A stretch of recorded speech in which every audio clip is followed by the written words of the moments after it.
Hello again, welcome back to New Day. We're still live on TV3. It's now time to look at what the various papers are saying, and we'll start off with the biggest and oldest newspaper in the country, the Daily Graphic, and its biggest headline says FPSO Mills arrives. What does it even mean? FPSO Mills arrives, and 2 arrested for snatching policeman's money. We're ready to print textbooks locally, and that's from the printers. Also, the Ghanaian Times newspaper says NDC pulls out of Ebuako North by election. Second FPSO arrives. Speaker cautions against loose talk. Too little, too late? We'll talk about that. Rubber gun down at Gwolu, and Goro Boy charges 900 cedis for fake license. 200 acres of we destroyed. The Business Finder, taxes, and it says pressure mounts on government to ease burden on businesses. Banks record huge losses. The Daily Guide newspaper says bombshell, Senator can't vote, says the Electoral Commission. NDC pulls out of JB's by-election, and 2 kids burned to ashes. Today newspaper is my final paper for the morning, and it says Nanado Sona empty, with an exclamation sign there, empty. Ablikuma West NPP in turmoil. And of course, on the Nana story, it says PPP charges and accuses him of plagiarism. Also, the Ebuako by-election captured by the NDC is out of that, has decided not to contest. All right, so come back to the studio here, and we have the Chief Executive Officer of Dalex Finance joining us this morning, Mr. Kenneth Kwamina Thompson. Good morning to you, sir. Morning, how are you? And good to have you join us in the studio. I've been reading a lot. Yes, in the papers, always, yes, I do. Yes. Welcome. Yeah, this morning I'm not a happy man. Why? I'm not happy. You know, the two largest, I think the biggest newspapers in this country, they're trumpeting FPSO. I'm coming to that, yes, FPSO arrives, Mills arrives. FPSO Kwame Nkrumah, we're told, has maintenance issues, so they're going to shut it for maintenance issues. At least that's what we're told by Talo. And then FPSO Mills arrives. I'm looking at the timing of it and its impact. Of course, FPSO at its peak, Kwame Nkrumah, you're talking about 102,000 barrels a day. And with this, the Minister of Petroleum says that, well, it only cements our commitment, and also we will be seen by international markets as a very serious country that is in the oil business to stay. Important to you? First, you know, the amount of oil we produce is really irrelevant. I mean, really, as a percentage of our total income, it's totally irrelevant. And once again, we're coming out with these oil stories, giving Ghanaians, which sort of give Ghanaians a certain warm feeling that our problems will be solved by oil. Problems will not be solved by oil. We have bigger issues we have to address. And for me, I think, and you see, that's where the media, rather than dealing with the issues, you also follow a certain agenda and don't educate the people about what the real challenges are. So coming out for me, the FPSO. So FPSO, whether it's arriving, it's neither here nor there. Oil as a percentage of our income is very small, and this country will grow and prosper. It's not going to be through oil, at least not yet. So to go back on your word, what are the real issues to you? The real issues, we're broke. We're broke. That's a big issue. We're broke, and if we don't deal with it, our children will suffer.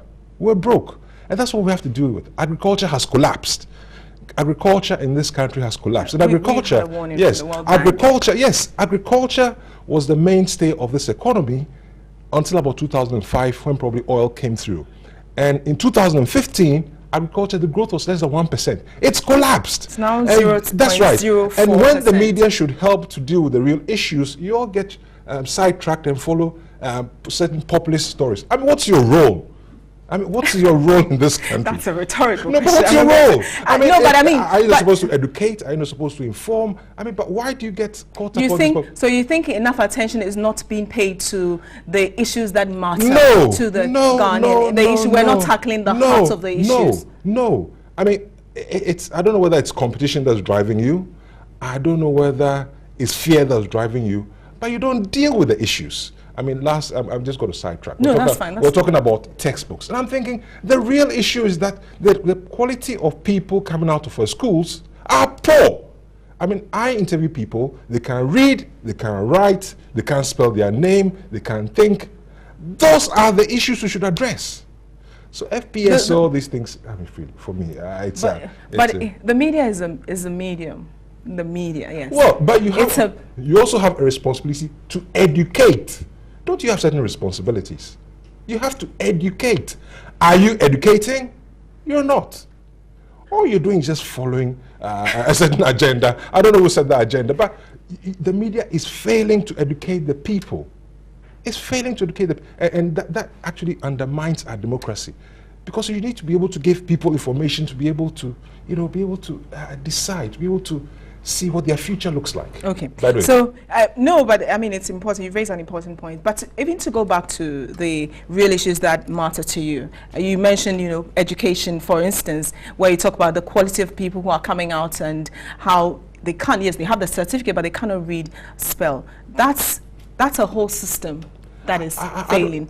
That's a whole, you're talking about, priorities and what's important. So are you saying the country where we have missed it, we're not paying attention and investing in what should be the prime focus? What I'm saying is that you're not dealing with the real issues. The media is not helping.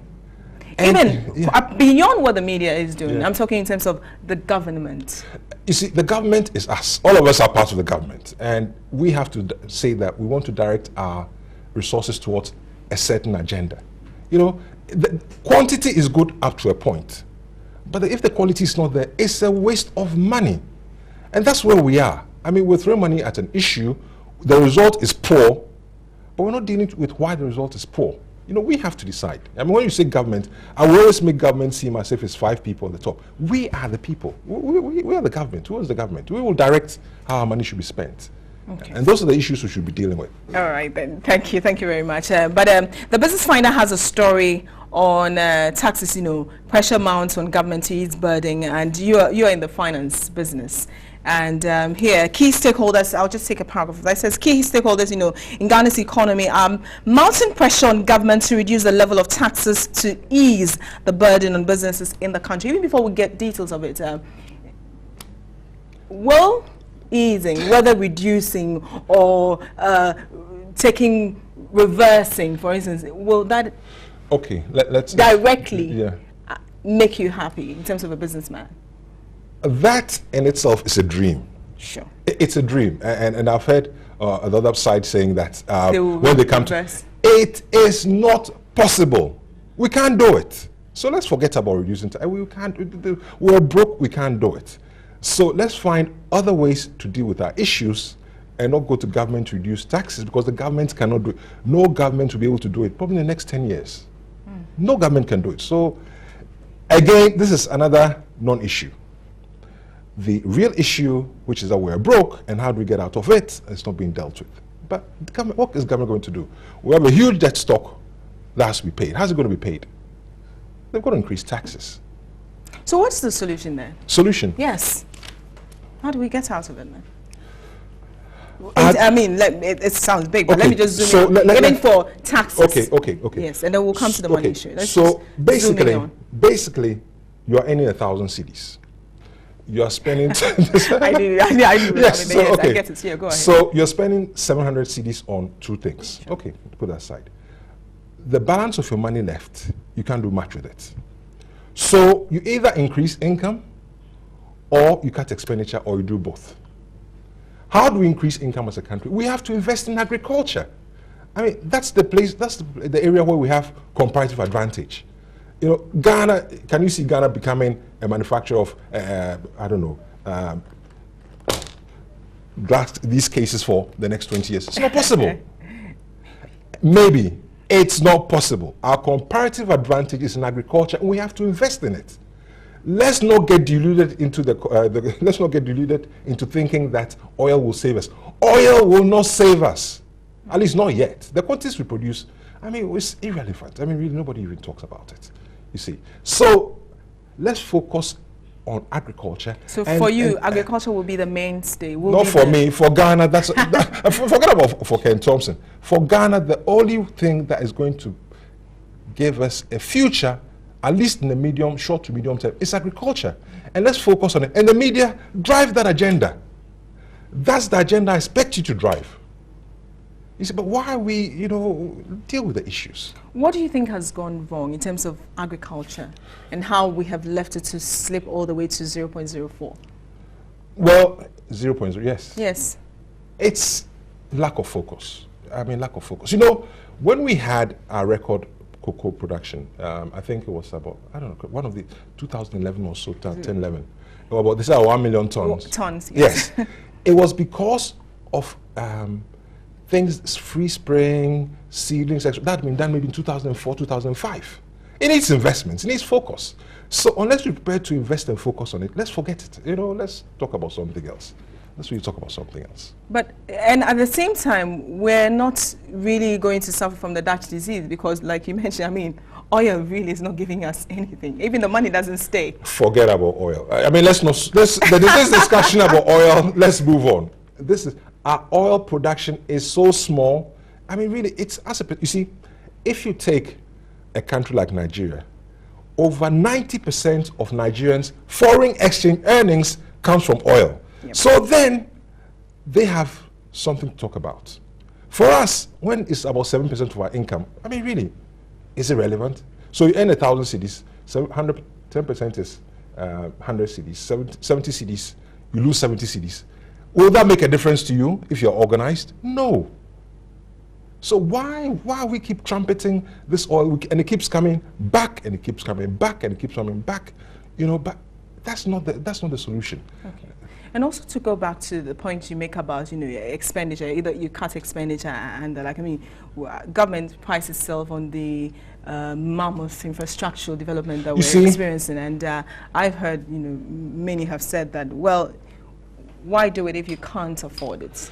You see, when you see all those shiny hospitals and you see all these roads, wherever the roads are, somebody's got to pay for it. There's some argument where you say, okay, I'll put infrastructure in and it will give me some income in the long term. Fine. But the infrastructure development over the years is being influenced by political considerations, sure. Yes, and undermined by corruption. And when you talk about corruption in this country, you can see it, you can smell it, you can feel the effects, but you have no evidence, so there's no corruption. But we can see it. And it's not this government, we've seen it throughout our lives. We can see it, we can smell it, we see the effects, we have no evidence, there's no corruption. So that infrastructure argument is fine if you are directing the money towards the right areas. For example, the last time there was a crash in Kintampo somewhere, sure. The bus collided with a truck carrying tomatoes from Burkina. And there are tomato farmers in this country who can get their tomatoes to market. Have we thought about that? So this infrastructure development, I think, it's okay. So if... And in any case, yeah. If you can't afford it, don't do it. It's nice to have 20... it's nice to have maybe organized roads being asphalt. If you can't afford it, don't do it. It's not everything you can afford. It's nice to have hospitals in every district. But if you can't afford it, don't do it. Cut your coat according to your size. What's that size? Because I think the president granted an interview to Dutch Welle where he talks about how people all over the world are impatient and it runs through. So if you're driving, your roads are bad, what happens? The roads must be fixed. Well, roads must be fixed. Work hard to earn money so that when you borrow money to fix the roads, you can pay for it. Don't borrow money to pay the roads and get in a situation where you can't pay for your debt. You see, you know about credit cards. Okay, so you have a credit card, you have a certain lifestyle, and it's funded using your credit cards and your store cards. Sure. Your income hasn't changed. So you can you can use the credit cards to buy a house. Be creative about creative, the exactly. same amount that you... At some point, you max out on your card. Sure. What do? Your standard of living will start to fall. And that's where we are. We've maxed out on our cards. You know, so this infrastructure argument, for me, it's a non-argument. Why are we talking about infrastructure? I mean, it's a non-argument. You know, as long as if the infrastructure is going to areas that will have a direct effect on the economy, yes. But where over the years it's influenced by political considerations and it's undermined by corruption, you know, you're only creating a problem that you have to deal with. And if we don't deal with it, our children will suffer. And I keep saying that so many times. And somebody should listen. Our children will suffer. We're already suffering, and our children will suffer. And it's through things that we've done in the past. Our children will suffer. You know, can't we see it? I mean, all these good people in this country. We have so many good people. We have everything. But our children will suffer. Can't you see? So then, do you share the view that, you know, we should probably have the, what's it called, the development plan, where, you know, it's a blueprint, you cannot go outside of it, because then that is driven by what serves the needs of the country, whether infrastructure-wise, whether it's in education, whatever, it's the blueprint. I don't care what you call it. If we are not ready to create a society which will benefit the majority, whether we have a plan or not, is irrelevant. You know, we may have a plan, and we always had a plan. But as a people, we've not been prepared to create a society which will benefit the majority. And that's our issue. And we're broke, and our children will suffer. And I keep saying that so many times. Somebody should listen. We're broke, our children will suffer. You know, that's not me saying we're broke. But yes, I mean, you're painting a very gloomy picture. No, don't say I'm painting a very gloomy picture. Sorry, no, please. Don't say Ken Thompson. No, please. Okay, no. so it is gloomy. Yes, if you look in the budget, is there? I mean, it's not me, Ken Thompson. Please don't say Ken Thompson said, and that's the media. And I don't the media. No. Don't use media outlets. Ken Thompson said. No, don't say that. It's live. Yes, but don't say Ken. No, don't Ken Thompson. No. Ken Thompson. No, because from what I am picking from you, it's as though it's hopeless. And of course, then you go back to, okay, well, there's hope in agriculture, and probably that's what we should be focusing on. But you still keep driving home the fact that it's hopeless, because if we're going to turn the fortunes of agriculture, is it going to take tomorrow? Is it next week? No pain, no gain. If you're in a hole, what do? You stop digging. And it's going to take you time to get out of the hole.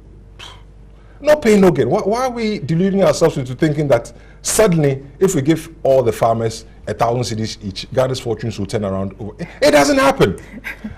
Look, let's be real about it. It's not going to happen. It's going to take time. Sure. You know, and rather than the politics is more focused on symbolism than the issues. You know, these are the issues we have to deal with, and we're going to go through pain whether we like it or not. Do you think Ghanaians will be patient to accommodate that? I mean, if you see what's happened, I mean, when the Tanzanian president was sworn in, there were a number of things he did, and I sat down and watched. When he walked into a hospital, saw women lying on the floor. Immediately he fired the director of that hospital. He said, let's cancel Independence Day celebration, cut back on the money for it, so we use less. All of the, I mean, just put Ghana in that bracket. Would it work? You see, we have a nation of very good people. We have some very good people in this country. Ghanaians are reasonable people, and I can assure you that if Ghanaians have a feeling that they have to invest for a certain brighter future, they'll go with it. I don't think Ghanaians, we're not stupid the smallest. we're not stupid. If we know that when we invest, we'll have a brighter future, we'll go for it. Okay. So that's not the issue at all. Okay, all right then. We're going to move away from that.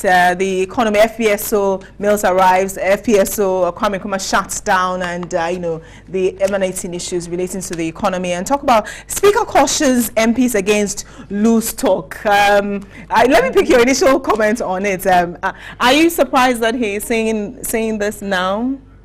I think the Speaker, you know, the Parliament of Ghana represents us. Absolutely. And we all look up to them for either good or bad reasons. So I suppose what the point the Speaker is trying to make is that they should be mindful of what they say, because other people, they are role models. So for me, probably that's a positive thing. Okay. Yeah. I'm sure you were in the country when tape was going round of a member of parliament, is it Asen North? Yes, Honorable Kennedy Ejapon, and a media personality. Yeah. And the back and forth, the language that was used, many people thought was uncouth, was crass, and shouldn't even come out of a member of parliament, nor a television and radio presenter. And others also criticized the speaker because he was silent on it. And they feel it lends credence and allows us to go on. Do you share that view? First, I'll say that it was unfortunate that it happened. But at the same time, these things will happen. I mean, we're human beings. So sometimes people will go to the extremes. And I don't think it was really necessary for the speaker to get involved, because quite a few people came out to say that it was wrong. And so... It's a member of parliament. He represents a whole constituency. I agree. He sits in parliament, and you expect him to know better. I'm not condoning what he did. It sounds like you're softened, very massaged. No, but I'm also saying that let's not be held hostage by, okay, it's happened, let's move on. Okay. I mean, a lot of people said it was wrong. I think it was wrong, but it's happened, so what? I mean, he's a human being. These things happen. I'm not condoning it, but maybe this will serve as a lesson for other people in future. And what they always say, one thing we forget is that they say you cannot be a leader unless you have failed. If we don't make mistakes, we never learn. So to expect that we have a body of people, who are over 300 people, and all of them will do the right thing, it's not possible. Yeah.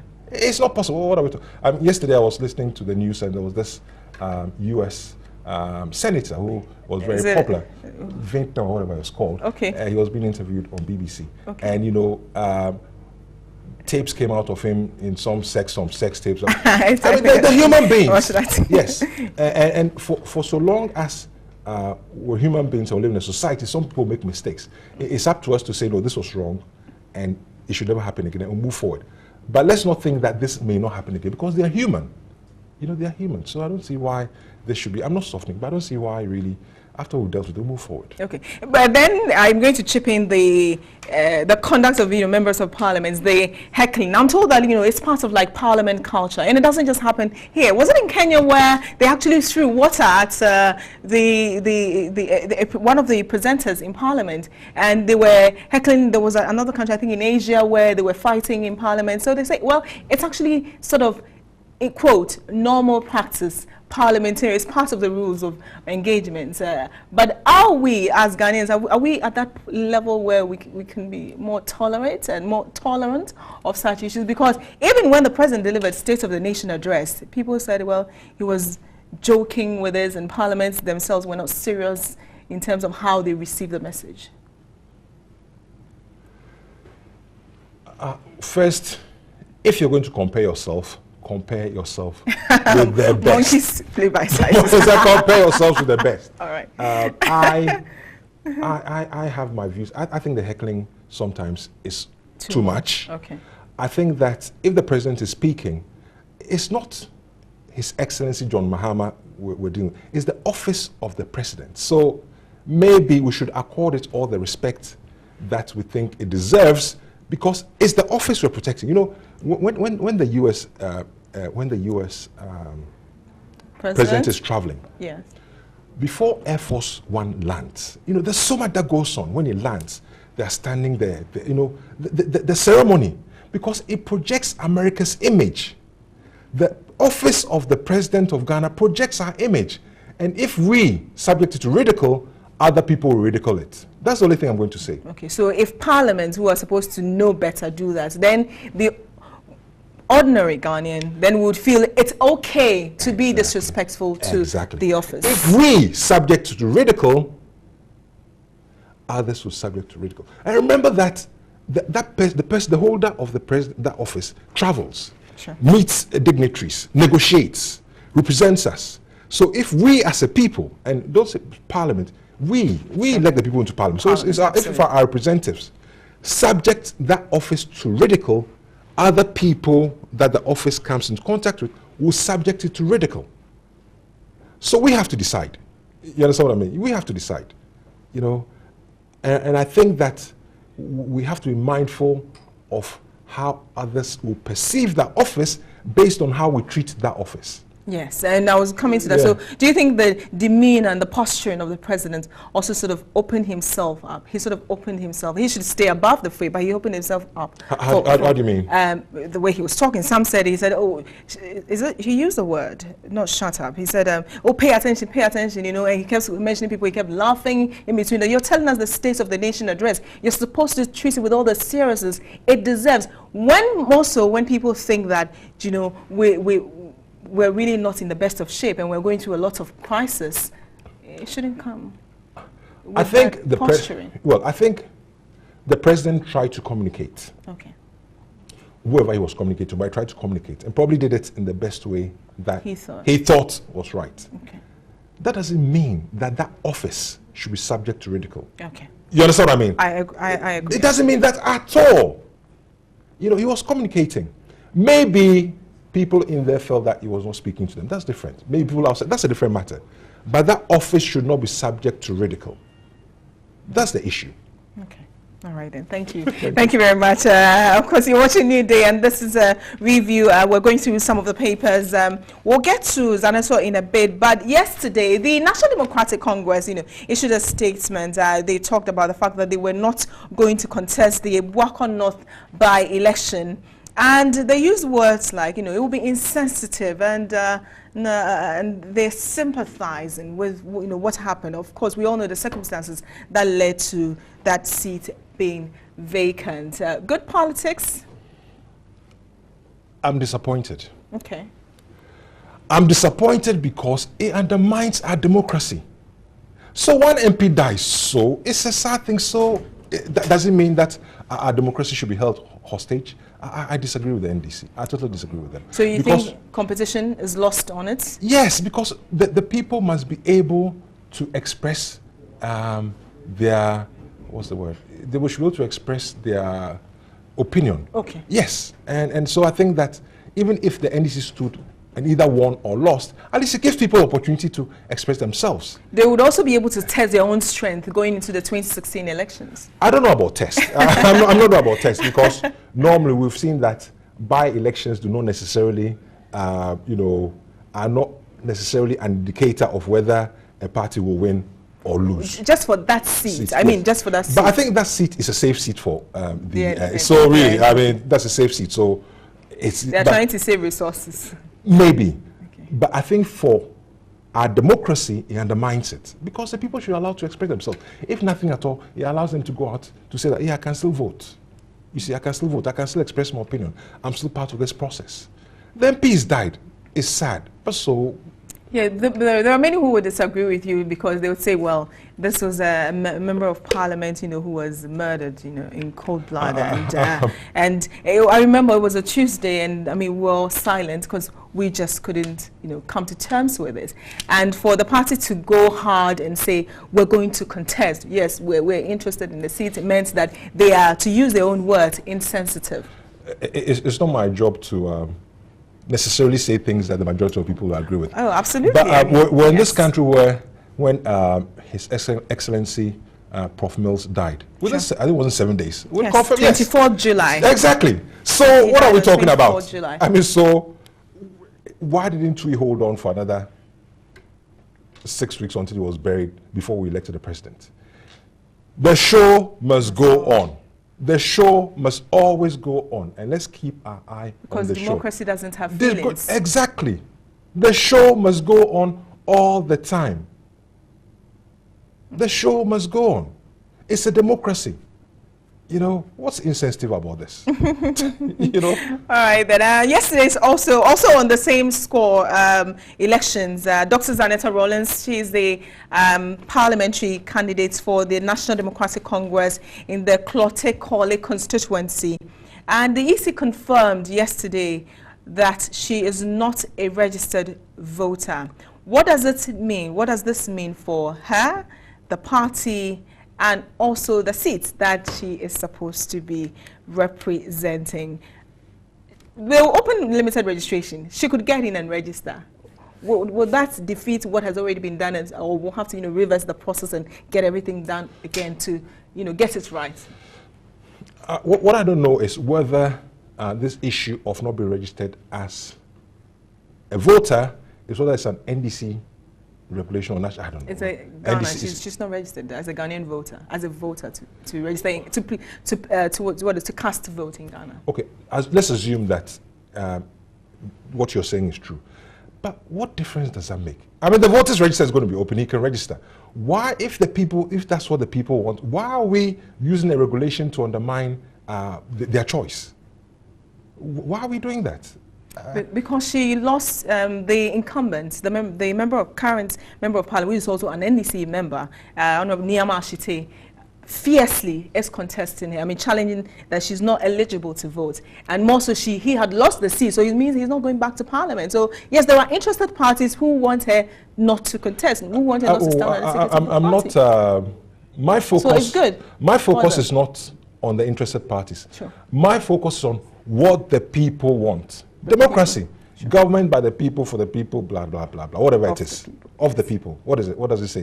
Government of the people, by the people. By the people, for the people. Yes. Something else. People, yes. How does it serve our democracy? I don't know what the legal arguments are, but for me, I'm thinking that, but it doesn't serve our democracy. And she can register anyway. And possibly, even if she re-registered and they run, she probably win again. Because that's what the people want. So once the people have spoken through the first elections, they should let that hold, regardless of what, the Election Commission says or has said. Yeah, it depends on what the regulation says. I don't know whether it's a national regulation or an NDC regulation, because at the same time, we should not undermine the regulations that we've set ourselves, because it undermines our democracy in itself. So if we say, if you've been to prison, you should not go to parliament, then we should make sure we keep that all the time, because it sets a bad precedent. Because this one, the responsibility actually lies on her party. It's her party that has to take that. It's because, yes, she's not registered to vote, so she cannot vote in Ghana. But she's a Ghanaian, so when the limited registration is open, she can register. Exactly. I mean, absolutely, yeah, she can register and have that. So that story is in the Daily Guide newspaper. Bombshell, Zaneto can't vote, says EC. NDC pulls out of election by election. And today newspaper, actually today they took a job at the presidential candidate of the New Patriotic Party, Nana Dankwa Akufo-Addo, and they accused him of plagiarism. Now the story is on page 3 of today newspaper, and it says here that the Progressive People's Party has described the so-called real State of the Nation address presented by Nana Dankwa Akufo-Addo as nothing but a cacophonous rendition of criticism bereft of real solutions. Did you get the opportunity to listen to Nana Akufo-Addo, or have you read? I've read bits of it. Bits of it. It's empty. It's absolutely empty. It's absolutely empty. I mean, when they're talking about reducing taxes, when you can't reduce taxes. I mean, really, it's totally empty. What are the issues? Deal with the real issues. He says Ghana is in crisis. Businesses are suffering. So when he comes in, he would withdraw the taxes so businesses. But he can't do it. Why is he promising that to the electorate? He can't do it. He can't do it. And he knows he can't do it. What's his running mate telling him? I mean, doesn't he read? Doesn't he see our budget? Doesn't he see the numbers? He can't do it. So you should say, when I come in, I can't do it. These are the things I'm going to do. Why are we politicking with the issue? He cannot do it. Ghanaians, Nana Akufo-Addo will not be able to reduce your taxes. Full stop. He can't do it. Why is he politicking? What's all this politics about? Let him focus on the real issues. And for me, I don't know what his message is. If you ask me what the MPP stands for, I don't know. But maybe he's not talking to me. But I don't know. They stand to, they criticize this, the government, the state. They presented their own, that they said, well, President Mahama is not in touch. He's lost touch with the ordinary people, the plight of the ordinary Ghanaians. So their state of the nation address is so good that I can't remember one thing he said. It's not good. It's so good. I can't remember. Maybe it's not Ken Thompson he wants to talk to. maybe it's not me he's talking to. The only thing I remember is that he said he was going to reduce taxes and he can't do it. So why is he even going on that route? Forget about it. But why? But it's sort of resonates. Ghanaians sort of think, some believe that, yeah, he actually knows what we're going through. Yes, we're suffering, and he's the man he's going to take us out of that. He may or he may not be. But according to me, Ken Thompson, I don't know what he's talking about. He can't reduce taxes. Because they just doesn't support. The reality doesn't support it. So why is he even going that route? And then he should give me a message that I can understand. But in any case, I'm only one vote, so maybe he doesn't really care about me. But why do you think politicians like to go on that line? Because it's the same reason why we have infrastructure, it's the same reason we have schools, because we need schools. Even if the budgets, the money, we cannot do it. Like you said, we cannot spend what we do not have. But why do you think politicians go on that line? Because when they mount the platform, they want to say something that they think, or through their strategies, communication strategies, think that the electorate want to hear. The new business in Ghana is politics.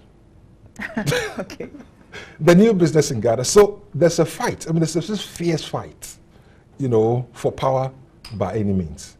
So politicians would like to come and say the things that they think we want to hear.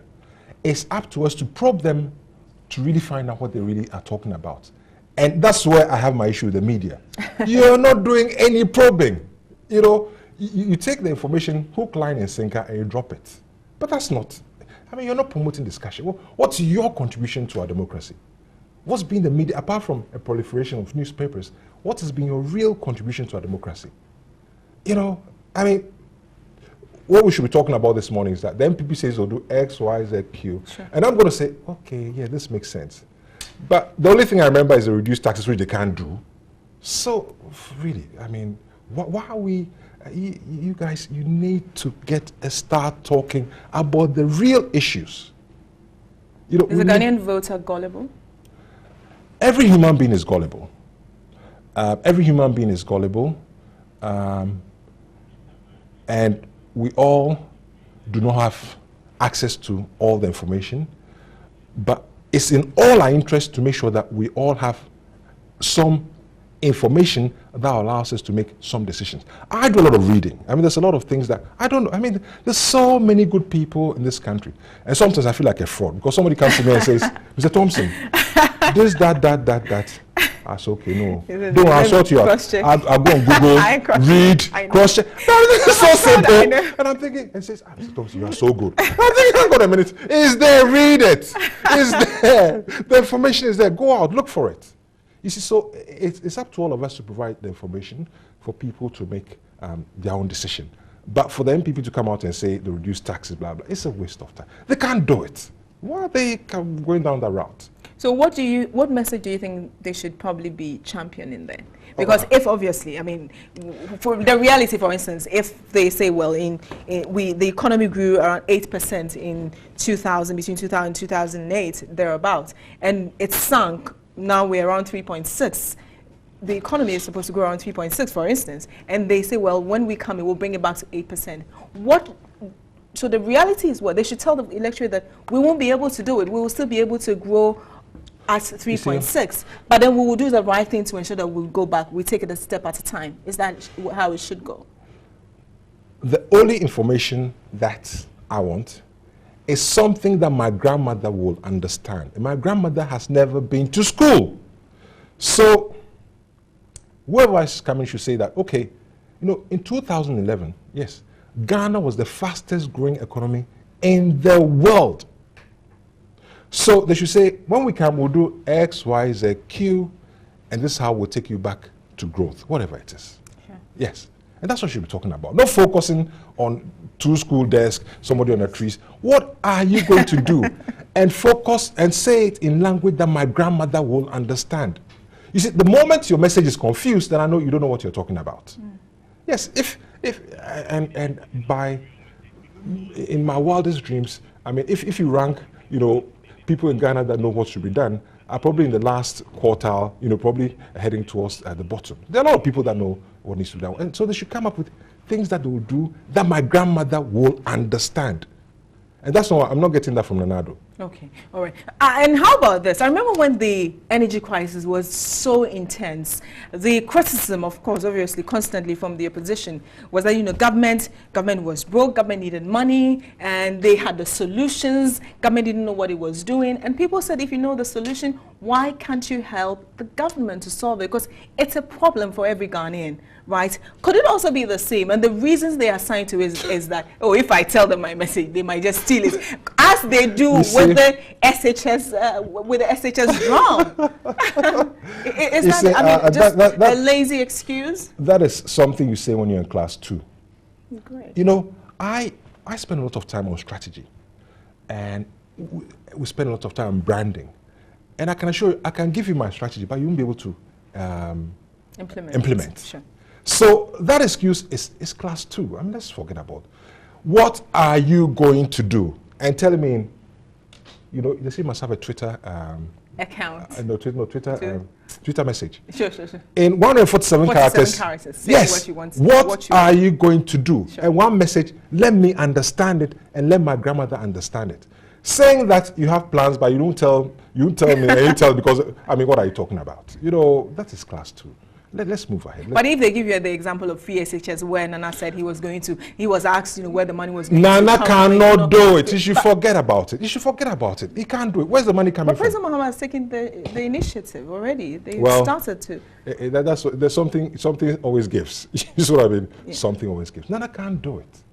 Why is he promising things he can't do? And that's my issue. Why is he promising things he cannot do?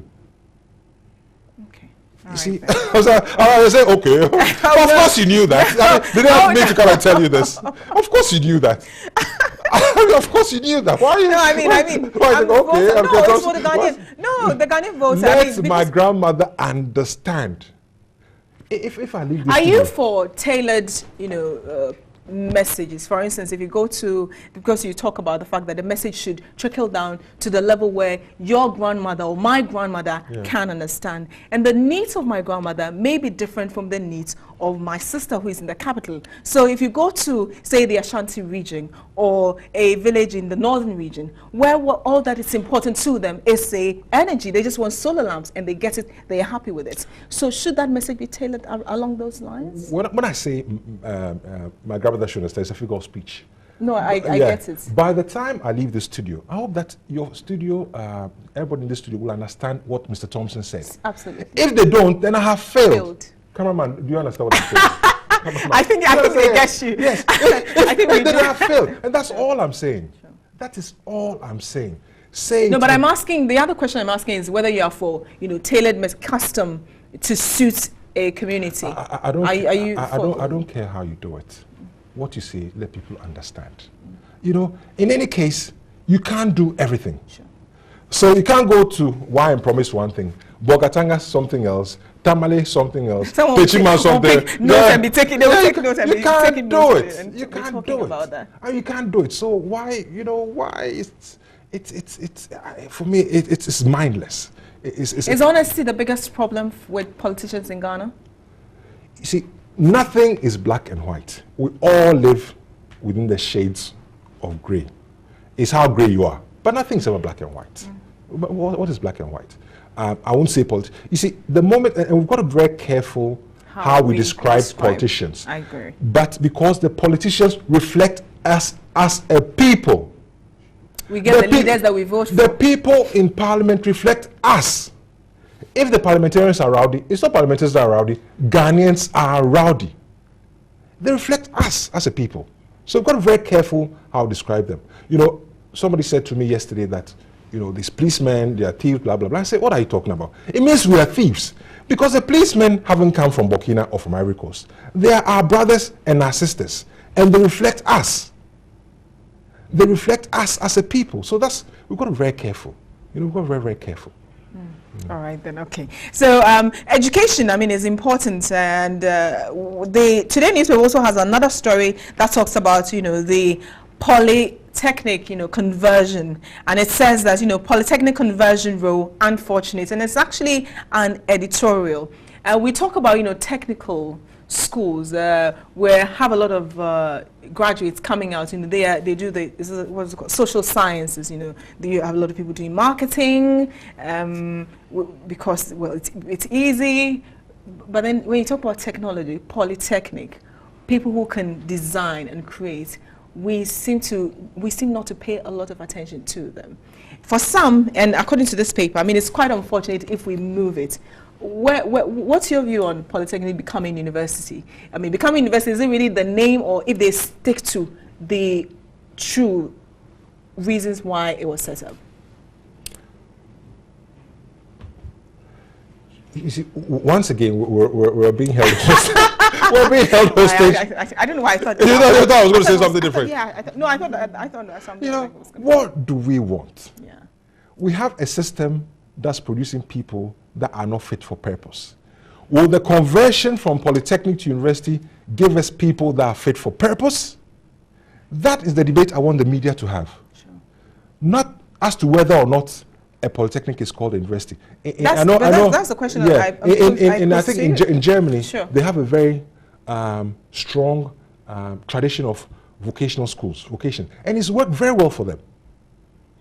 And we should not see polytechnics and universities as competitors.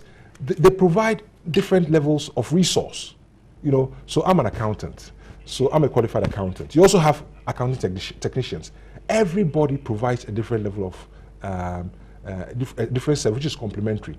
But the issue is the people we're producing now, whether from polytechnic or university, are not fit for purpose. How do we resolve that? That's the argument we should have. Not whether or not we have 20 universities. So what? So every polytechnic is converted to university. So what?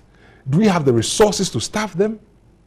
Do we have the resources? Do we have the resources to provide for the teaching materials that they need, whether they are polytechnic or university? That's the sort of argument you should have. Yeah, but for some, they feel, or the impression is that, you know, the university, whether it's University of Ghana or whatever, they are more valued.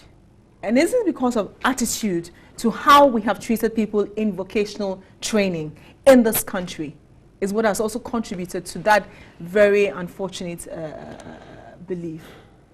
The issue they have is bigger than whether you go to polytechnic or whether you go to university. Sure. The issue is more to do with what value we place on education. That's the issue. You know, I don't mind. Look, I don't mind. There are people. I did admin. The people that are doing well in Delex now, they did theatre arts. Why they do theatre? They are more creative. Sure. And that's what I need. And that is the issue. What's the outlook like? What does it look like? You know, so whether we move from poly to universities, if we don't resolve the issues, the fundamental issues, so we should go back to the basics. Well, wherever you go. If they can't read, sure. They can't write, they can't spell their name, they can't think, they're of no use to anybody. That is the issue. And last time I made a presentation at the University of Ghana, and I said, you know, and I was a school of admin, and I said, you know, you people, you sit here and you have notions of, you know, I've done what a business. When I come out, you know, I have a nice job. The air conditioning will blow on me. You know, blah blah blah. It's not going to happen because you can't speak, you can't read, you can't write, you can't even type. In any case, the things that will make 90% of the things that you need to make you successful, you got to learn outside the classroom. And that is the issue we have to deal with. This, for me, so what form should they take then?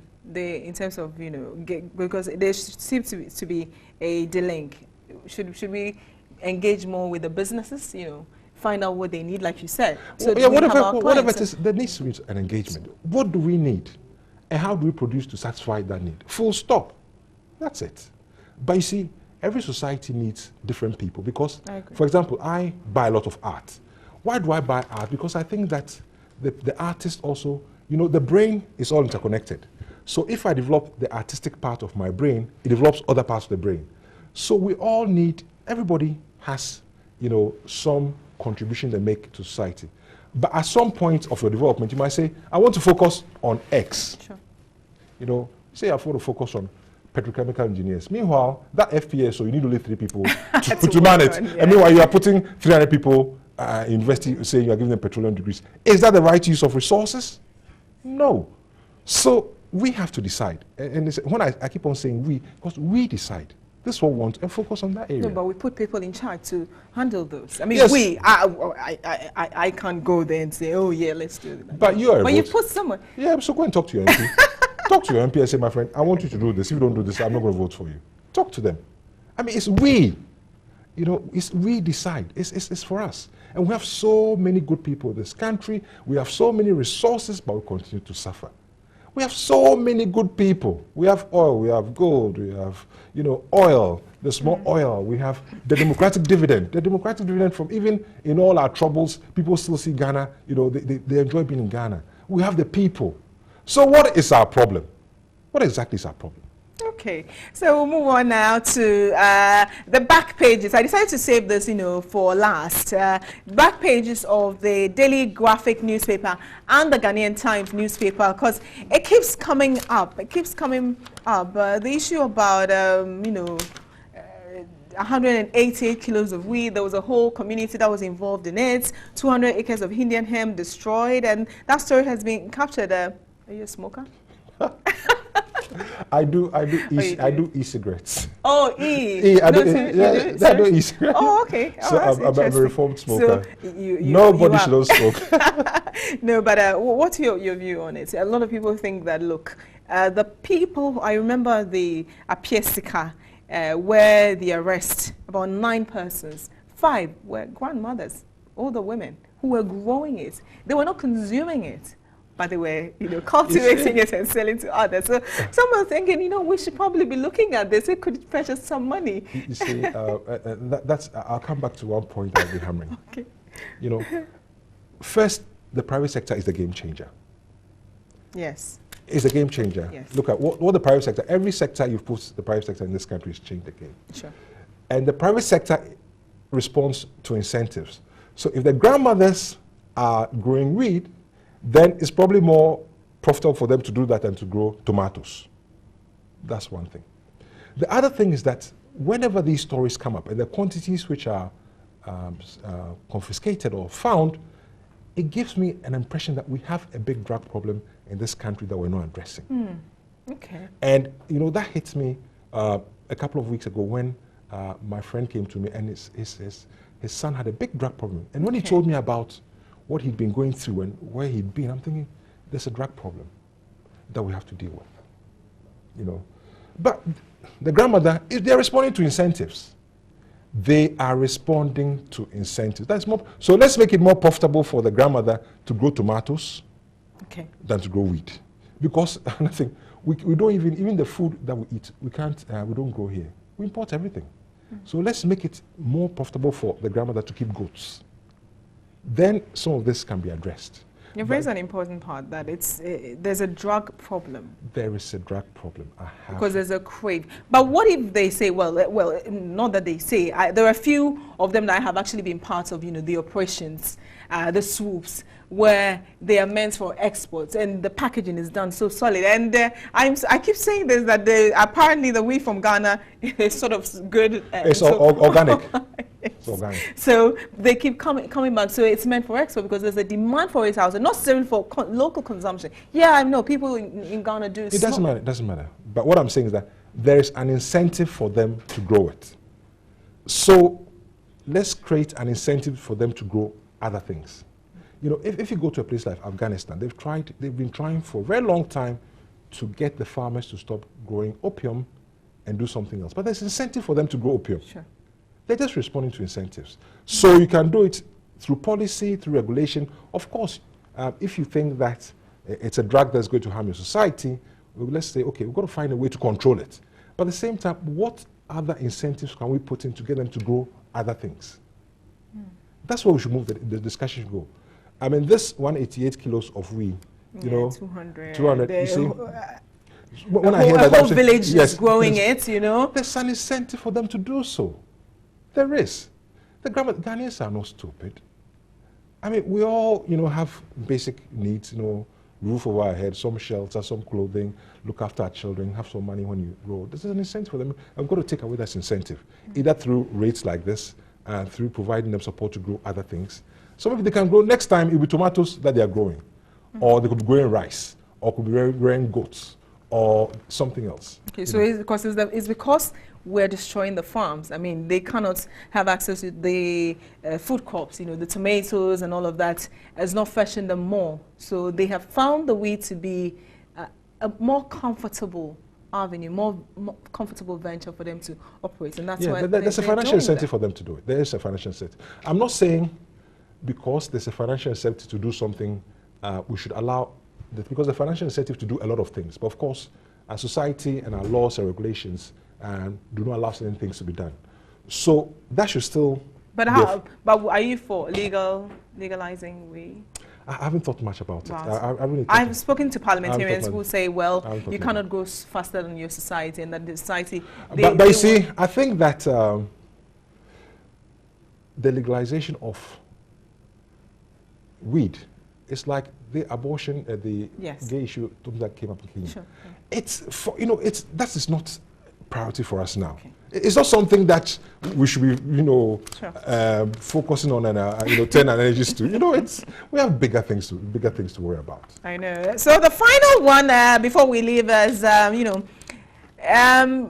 school feeding, program. The government will settle its indebtedness of 60 million cedis to caterers under the Ghana school feeding program by the end of this month. And quoted as saying that we owe caterers 87 days, and in 2 weeks we'll be paying them the arrears of 17 days, and by the end of it goes on. I mean, there's a plan to get that. Not so long ago, you had about 5,000 caterers. They were actually protesting. They said they weren't going to school because the amount that is given to them wasn't enough. And they ran to the media, and we ran the story for them, and then government responds to it.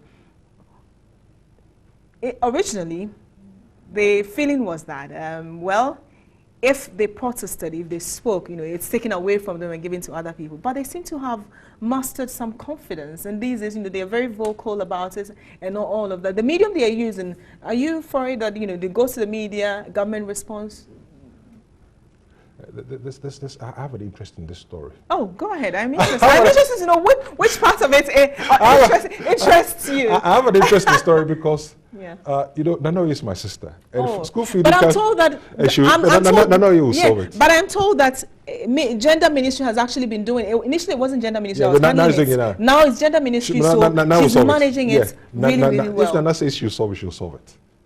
That's all I'm saying. I can guarantee you that if Nana says she will solve it, she'll solve it. Is she your best performing minister?